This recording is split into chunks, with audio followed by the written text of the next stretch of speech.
Allez, on en est à la moitié des vidéos sur les figures de style, donc on s'accroche, on continue et surtout, on s'abonne. Dans cette vidéo, je vais te parler vite fait, bien fait, promis, j'essaye de faire vite fait, des figures de substitution. Donc la substitution, c'est quand tu remplaces un mot par un autre ou par une autre expression.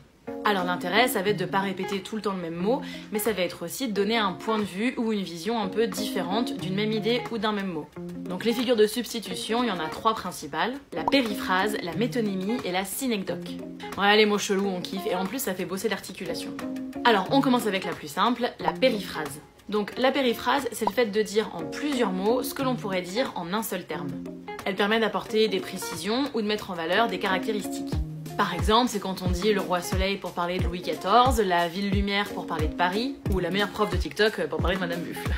Oh ça va, j'aurais pu dire aussi la meilleure commu pour parler de vous. Ah ouais, donc en fait la meuf elle a fait 4 vidéos et ça y est, elle se prend pour une influenceuse avec une grosse commu quoi. Bon, en vrai un peu aussi quand même, non? Allez, là on avait dit court, bref et précis.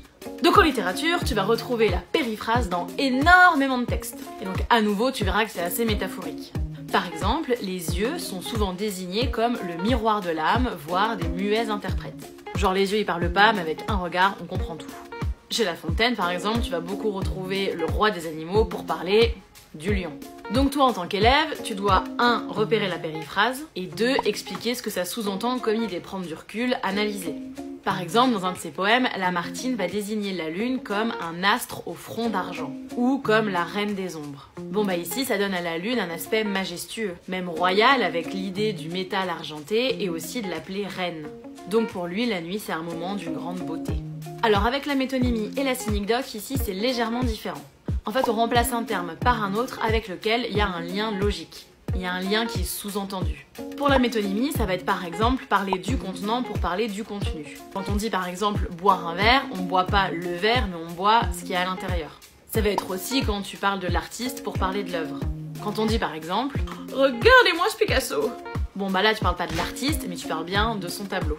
Et puis tu peux aussi désigner la partie pour le tout. Quand on dit avoir un toit, en fait ça veut dire avoir une maison. T'as pas juste le toit, t'as l'ensemble. Et bah du coup à ce moment-là, on va appeler ça une synecdoque. Par exemple, dans son poème Demain dès l'aube, quand Victor Hugo parle des voiles qui descendent au loin vers Harfleur, il parle des voiles des bateaux et donc des bateaux entiers.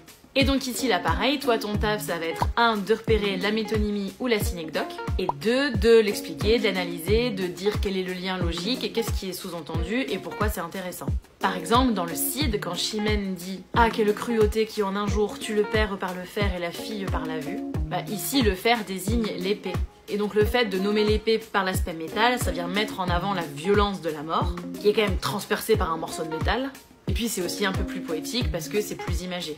Et bah voilà, la périphrase, la métonymie, la synecdoque, comme promis, vite fait bien fait. Alors lâche un petit like si t'es satisfait du rapport qualité-prix, et abonne-toi si c'est toujours pas fait.